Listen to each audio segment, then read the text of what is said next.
welcome to the Drep and Stone podcast, the podcast where two friends raise a glass and have a conversation. I'm Nick. I'm Kyle. Kyle. Hey, man. How's it going over there? It's prime seating location right now in the whiskey cave. In the whiskey cave, yeah. Because if you were sitting in this seat, you'd be in the. I wouldn't feel right. No. Yeah. Can I divulge something to you though? Sure. Like when I'm in here alone by myself. Whoa. And I got the lights down low, got the candle burning. Pants down low. I didn't say that. I sit in that chair. Oh yeah. Yeah. Normally. You just leave this set up. Yeah, basically, it's the exact same thing. Yeah. And the reason why I sit in that chair, actually, I don't know. I don't have a good reason. You know, I wonder if it's just like this is the most comfortable place to land. Probably. Entering the room. Yeah, because you maybe. would be looking at this chair, not that one. Yeah, maybe. Because I kind of do the same thing in the library. Yeah. I usually sit in the chair that you sit in when we record, but I'm never in there to record. Yeah. So that's just like seems to be the comfortable place to land is in that chair. Yeah. I don't know. And because I like having the window there. Yeah, exactly. I don't want to have my back to the window. Right. So yeah, we just kind of naturally gravitated towards this setup because when we record in the library, same. You sit on the left and I sit on the right. Yep. So here we are. Yeah. Anyway, it's like our sides of the bed. That's exactly. Didn't mean to make it weird. No, I don't think it's weird at all. Not like we have places in the bed like a Nick side and a Kyle side because we don't go to the same bed. Yeah. You're right. I'm just saying it's like that, but not in a way that we have a way that is. Now you're making it weird. Yeah, sorry. No, yeah. Sorry. Now you're making it weird. Nobody thought that till you brought it up. I mean, there's probably that one guy in Poughkeepsie, but you know. Right. So it's. Can we call it the summer? I think it's basically summer. It's Florida summer. Well, ish. Yeah. No, I think it's finally starting to rain again. Correct. Finally. Weather update for everybody. I know you're all worried. As we do. Yeah. I think it's pretty squarely summer at this point for us anyway. Yeah, it's Florida. We have like 6 months of summer. Yeah, correct. And it starts in May. Because real summer doesn't start until like early June. Yeah. Or like mid-June. I don't know exactly when the first day of summer is. Yeah, I'm not like sure. Officially. And then summer for like... I mean, it would be the summer solstice, would it not? Which would be like, I don't know. Like 22nd, June 22nd. Sounds is good. That Aubrey's birthday? Sounds good, man. That's Aubrey's birthday. Huh. Sounds good to me. She's born on the I don't really know how all that works. Yeah. But my point is, here in Florida, it's summer. Yeah. And for like whatever reason, in my mind, like cocktails are the summer thing. Like that's because we're doing the summer cocktails. You know, in my recent just exploration of this medium, yeah, I think it's seasonal, not in the way that like this is a time for cocktails, although I think summertime does kind of scream for it. But there are seasonal cocktails. Like, yeah, you know, like I think certain cocktails lend themselves for different times of year. Sure. So like you don't want to drink like a hot toddy in, July. Yeah. I mean, but it's, it's I think much in the same way that we now have like, whiskeys that we prefer at different times of year. So I think cocktails can be the same way, but they just do kind of sing their loudest in summer. Yeah, for whatever reason. What we're talking about, I don't know if we set this up well enough. What we're talking about is this is the inaugural episode. Yeah. Of the Drep and Stone Summer of Cocktails. Yeah, in studio. In studio, correct. Yeah, well, we're both together. Yeah, we've already recorded an episode. That one's going to come out.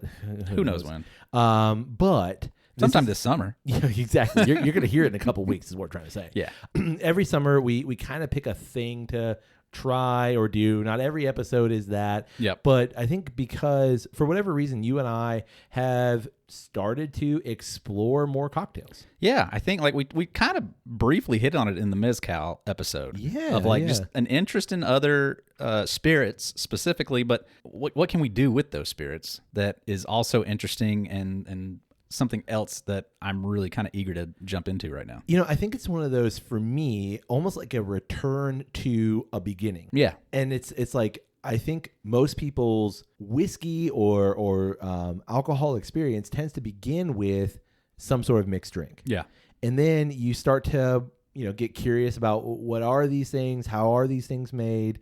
And then you probably gravitate towards more like, okay, well, I want to try just the whiskey neat, or I want to try certain vodkas, or I want to try certain tequilas or whatever. Right. And then eventually, at least in my experience, now that I have all this breadth of knowledge, how does that liquid play with these other ingredients, and what can I get out of this? Right. And how can they enhance with the flavors of the said cocktail to make something new, interesting, and then even within the specific cocktail, how I can alter it and change it to fit my specific palate the way that I want it, I'm really just starting to nerd out about it. Yeah, and that's a really good point because, I'm sure we'll talk about this over the next couple of weeks, in other cases too.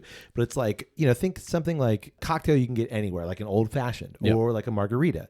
There are so many ways to make those particular cocktails that then what this kind of experimentation allows is it allows you as the individual to figure out, what is your level of ingredient? What do you like? And then what do you like the liquor wise? What do you like to put in it? Yep. So you want to start one? Yeah. Let's do that. All right. We're going to start with a cocktail that actually my sister recommended to me because longtime listeners of the show will remember my sister Tanya. She was on a couple episodes, 7, 8, 1. Oh, well, we had her as a guest on one. Right. But I think she has made like a call in and might have snuck into a couple episodes that way too. Or at the very least, I've mentioned her on several episodes. Yeah. But she used to be a bartender in Charleston. Yeah. Worked for this high-end Italian restaurant, learned a lot about bartending. So as soon as you and I kind of started to talk about this, I texted her, called her, and like, hey, give me ideas. Like, where do I find ideas for cocktails? And she sent me one. She's like, it's called the internet. That's basically what she did. Pick up your phone. I asked for a book because it's me. I was like, hey, do you got any book recommendations? Yeah, exactly. I pushed up my my glasses and I I'd like a book. Could you recommend an author? Correct. Literally, that's what I did. We FaceTimed and she like walked me through her library of books. But then she basically said, hey, get this app. Stop being stupid. Get this app. So then she sent me this particular cocktail that we're doing today. Yeah. And she made it and said, change this a little bit. And then I made it and I was like, oh, that's fantastic. And then she made it again with a slightly different spec or slightly different ingredient list. Tweak. And she went, no. This is the way you make it. Oh. So then send that back to me. So we were kind of workshopping it back and forth. And I think we got it. Yeah. Cool. So you and I go make them. What is it? It's called the Easy Street. Easy Street. It's a sort of a riff on a gin and tonic ish. Okay. It is a gin forward drink. It's got a little bit of Saint Germain, which is an elderflower liqueur, and it's got some cucumber. So I think it's perfect for a summer cocktail. Bring it on. All right. So we're going to go make it. You guys are going to hear us make this. And then we're going to give you some specs. We're going to try it. And then we'll go from there. What do you think? I like it. Let's do it.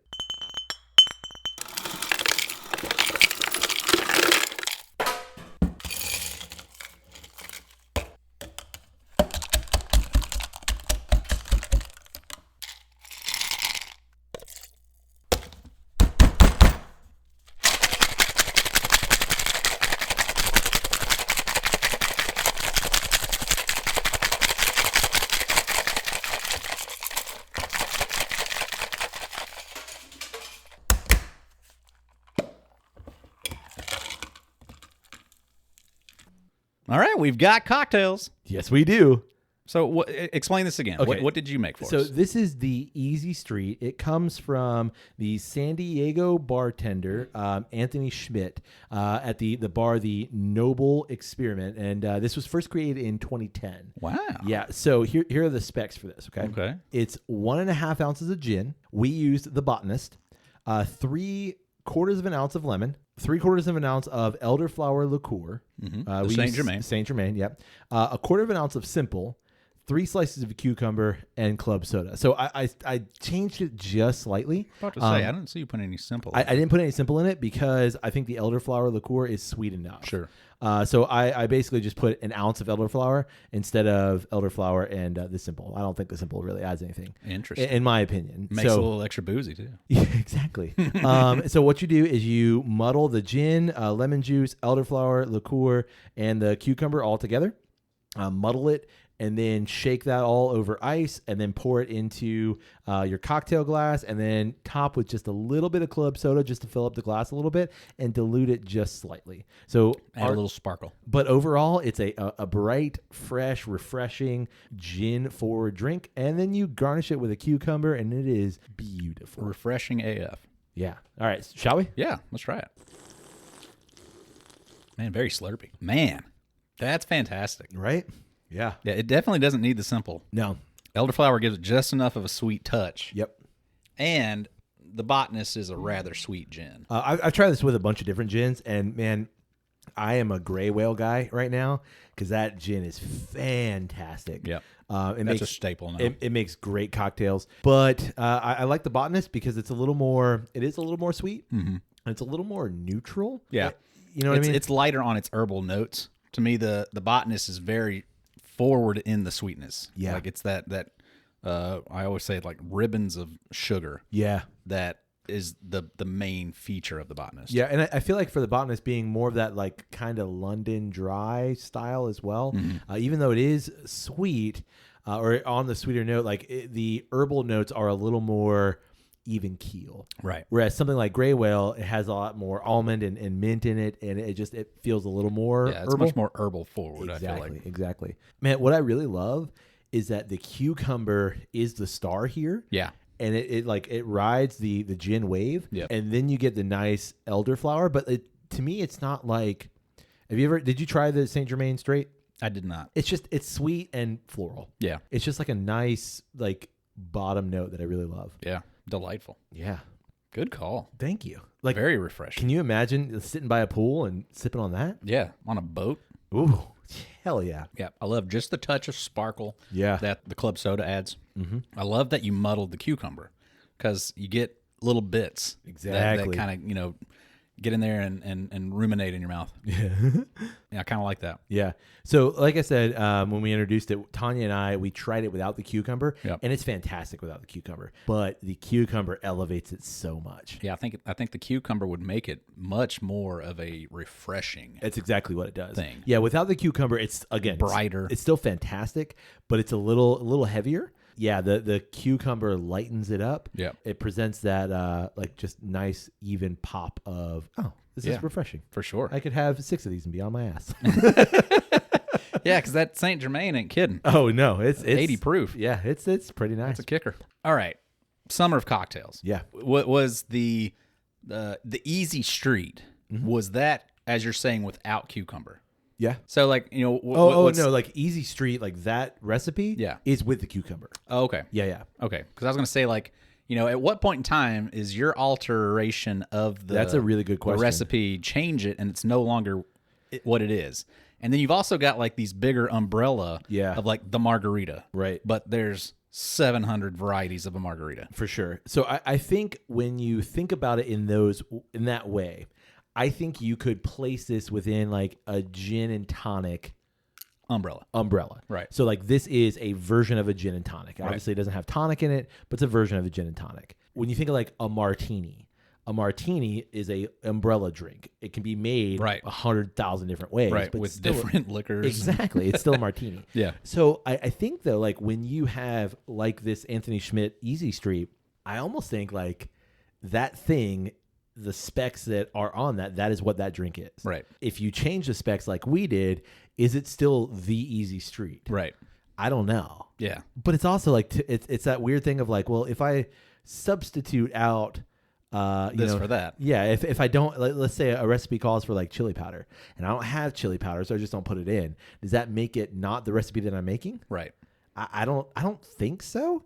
But I think the idea is like, if you added a salt rim or like a tahini rim to this, right, is it now a completely different thing? I mean, it is. That's going to dramatically change the flavor for sure. And that's where I like find things so interesting because it's like, yes, this is the so and so cocktail, right?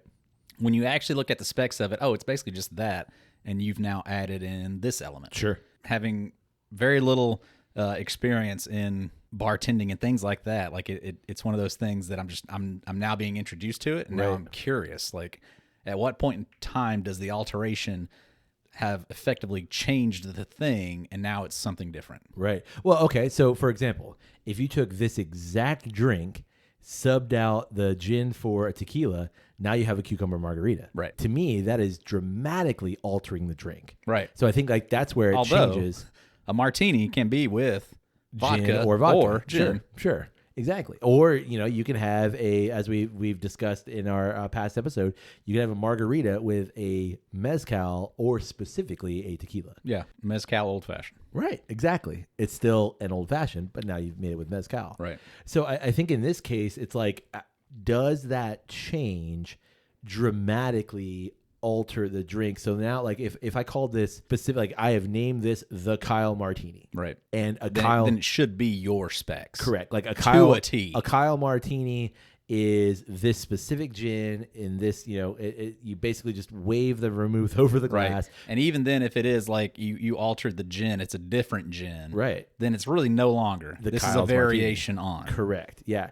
But then I also think how we made Easy Street here, like, does me not adding that 1/4 ounce of simple, does that alter the flavor that dramatically? I think because the Saint Germain is still sweet as it is, no. You're essentially achieving the same end result. It's just you've altered it ever so slightly. Right. Yeah. But I think it'd be an interesting question to ask the bartender. Sure. Who created it. Oh, Like, yeah. If I do this now, if I did it this instead, do you still see it as your cocktail, or is this now a variation of? And my assumption is, knowing bartenders that I know, the answer would be something to the effect of, it's still the same drink. But I'm wondering if in that instance, then is it because because this you're one's still wanting named- credit? Yeah. You know what I mean?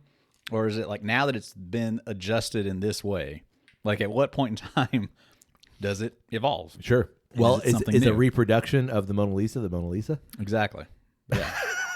You know what I mean? Yeah. Like, I don't know. But I do know this thing is fantastic. Yeah. Really good cocktail. Good start. Yeah. Something else that's intriguing me about cocktails. Yeah. In the past, I would say about a month at this point in time, I've been really into finding specific things, collecting the appropriate ingredients and everything, and then assembling the thing. Yeah. What is your take on garnish? Ooh. How important is it to the cocktail? And is it still the thing without the garnish? Is the garnish just a little bit of an extra flair, like visual flair? Yeah. I wrestle. I do too. Even down to something like fresh lemon juice versus, like a bottled lemon juice. Right. Like in a drink like this, I know that it does ultimately matter because it does change the brightness of the drink a little bit, but like it's not a lemon forward drink. We used a bottled lemon juice. Right. But like if the main thing in this was lemon juice, I think you need to use a fresh lemon juice. Right. And so then when I think about like the garnish itself is serving, I think, multiple purposes. That's a good point. Like if it's a lemon based drink, Right. If you're looking for the lemon flavor, yes. Yeah. Use real lemon. If it's more just you're adding a sour note, Right. probably not as Probably not. My perspective, or here's where I am currently. You eat with your eyes first. Sure. And in this case, you drink with your eyes first. So if I were to hand you this in an opaque black glass, no garnish, you're still going to get the same idea. And you're still going to be like, man, this drink is fantastic. Right. But because I've handed it to you in a rocks glass with a cucumber wheel, and you can clearly see the cucumber nature in this, like you've had this drink before you've had this drink. Sure. And you're already thinking, man, this thing's going to be refreshing. Look at the little bit of ice in here. Look at the green tint. Oh, this is going to be great. Agreed. And so I think in that way, garnish matters a lot. Where I think the garnish doesn't matter when you're just piling like shit on top of shit, and it's like, what? Why? Well, and for me, it's also a bit of, I think if you're having the drink for the first time, go all out, make the whole thing Correct to a T, and then you can start to play with the alterations and things like that. The garnish and how specific it is, I feel like, is not as important after those first introductions. Super good point. If you're making the drink for a friend, obviously always Garnish every time. Garnish it every single time. Yeah. Because of what you're saying. It is a visual experience first, and then you draw in the other senses. Perfect point. If you're just making it at home, if I were to just go home and make this, do I need the cucumber pinwheel? Nah. Not necessarily. I know what I'm getting, and at this point in time, I'm more than likely trying to achieve a specific end result of flavor that I'm trying to get to as quickly as possible. Or I've already got the visual. I know how pretty this thing is. Yeah, exactly. And I just need to get to the drink. Exactly. Well, I'm kind of on the the level of, if someone garnishes with one of those dried orange slices, I'm like, what the fuck is that? That's like all the rage right now. And I know, because I've been to several upscale cocktail bars lately, and I'm like, what? Come on, guys. I mean, I get it. It's kind of lazy to me, but Well, it's super lazy, yeah. but you've also got much longer shelf life on those things. 100%. Yeah, you don't have to cutting fruit all day. right.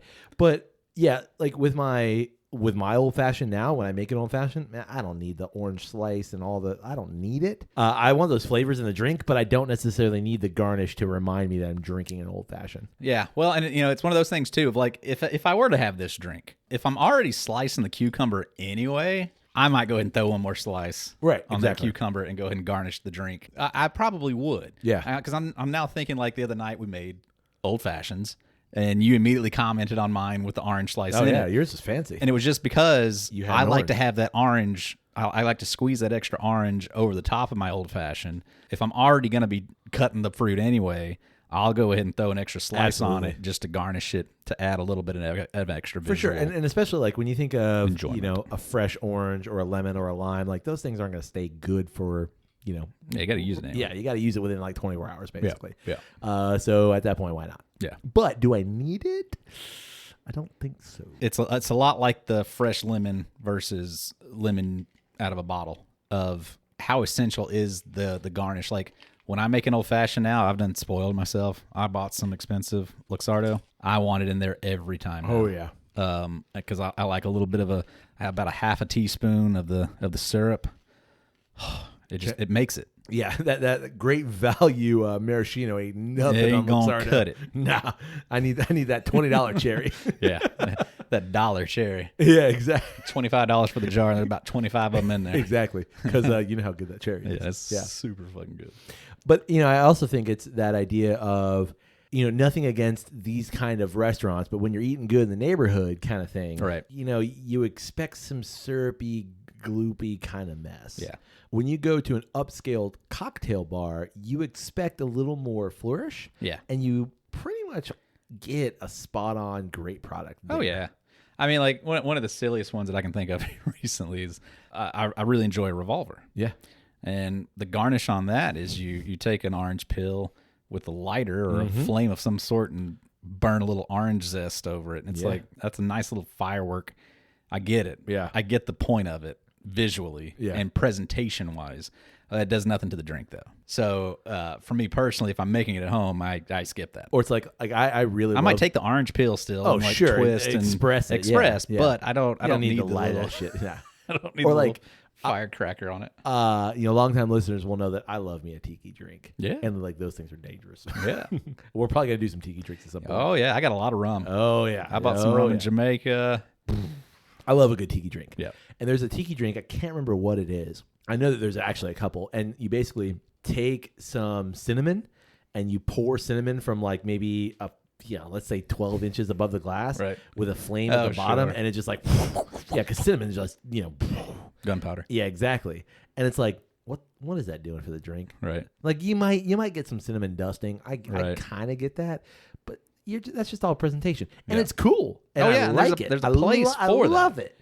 But I'm not doing that at home. It's not at home by myself when I just want to drink. Yeah, exactly. Yeah. I'm not sitting there like, okay, everybody step back. Yeah, here we go. I'm going to light some cinnamon on fire. Wesley, watch out. Exactly. Here it comes. Exactly. You're going to burn your fur there, buddy. Oh, man. Do you have a specific alcohol that you gravitate toward more when thinking about cocktails? No, not at this moment. At this exact moment, I'm just looking forward to utilizing different kinds of spirits. Sure. I've always been a big Manhattan fan. Yeah. So it's just like whiskey. Of like, you want to find the right thing. You want to find the right sweet vermouth. You want to find the right glassware. You want to find all these things because it all just becomes a little bit more artisanal and it enhances the enjoyment of making the cocktail. Absolutely. When you have all the right tools and ingredients to make the thing. And then it's the experimentation afterwards. Yep. Of like, I made the thing. I made it specifically to those specs that were provided by this person.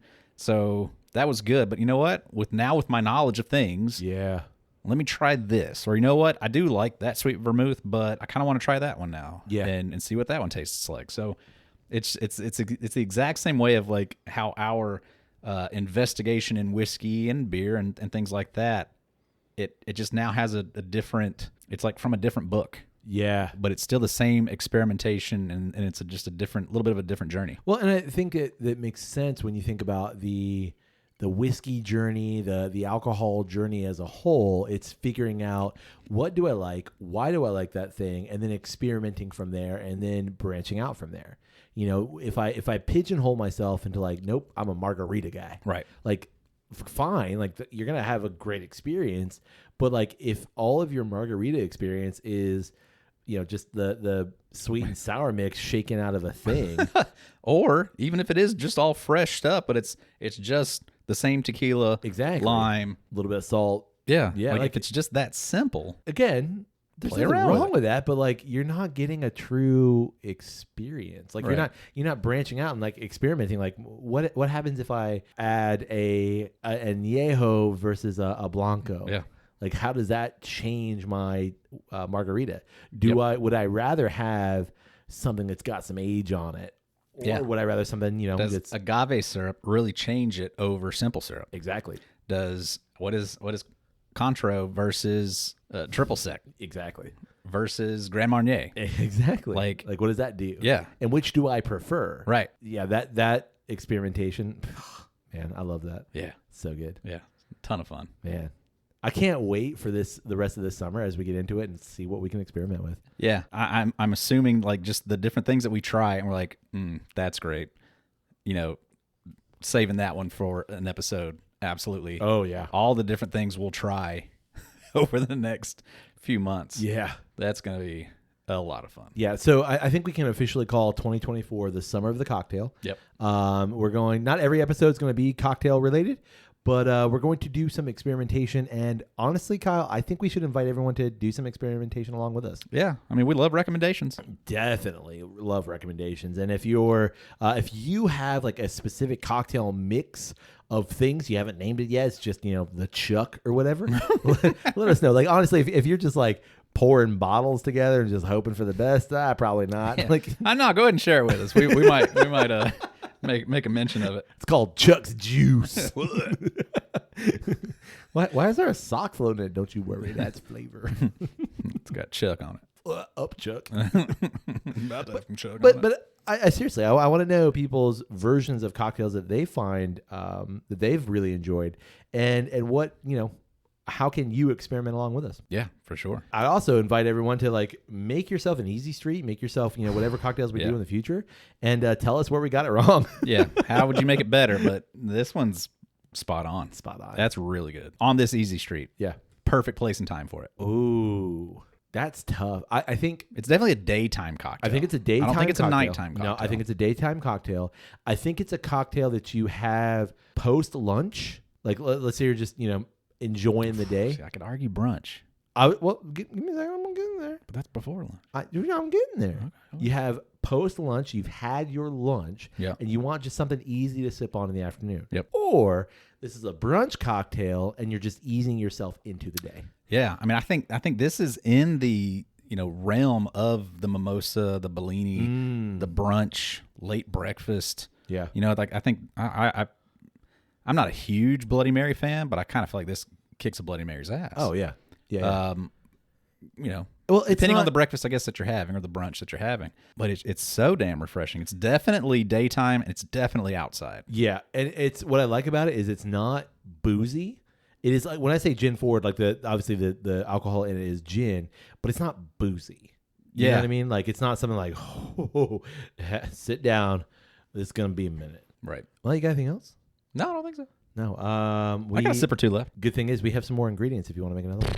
We got another episode to record. Yeah, you know how it goes. I do know how it goes. Well, on that note, we love Teaser What? for the next episode. What's a spirit? Bourbon. Ooh, a bourbon cocktail. Tune in next week. There you go. It's a bourbon. I just have to wait like 5 minutes. I know. Everybody else got to wait 7 days. 2 a.m. Everything releases 2 a.m. Eastern Standard Time. Yeah, that's right. If you want, as soon as it hits the web, you could be right there. You want to be for up it. at 2 a.m. on next Wednesday. You and all the other dripping stoners. Exactly. It's a big group. Exactly. And we also want to know if you've had the Easy Street, what are your thoughts on it? Is it the easiest of streets? It's a little bit of a dangerous street. A little seedy. Seedy Street. You put some sesames on it, it's Sesame Street. Anyway. I'll be all right. Well, you can get in touch with Sesame seed rim. Sesame Street. Gross.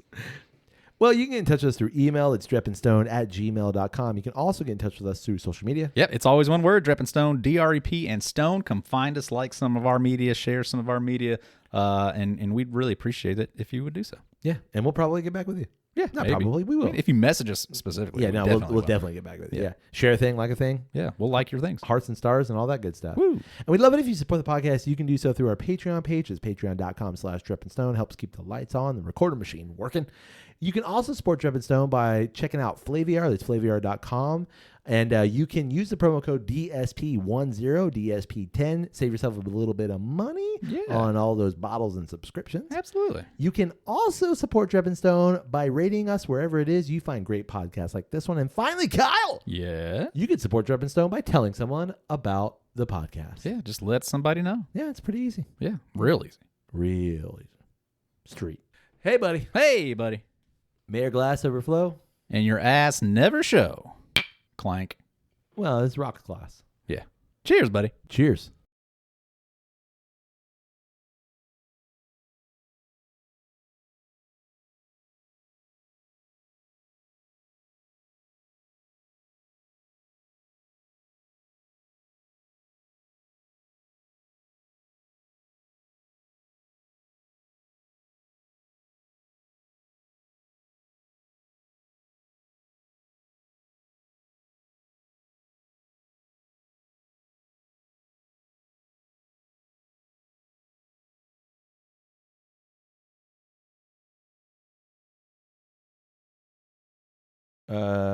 Give me a loud Kyle. Kyle. Too loud of a Kyle. Kyle. Good. Kyle. Why do you have so much Buffalo Trace? At one point, I bought a couple bottles, and I bought a couple more bottles. And then, like, every time I see a bottle, gotta get it. I usually buy it because they make good People gifts. like it, yeah. Yeah, so, like, that's... Yeah.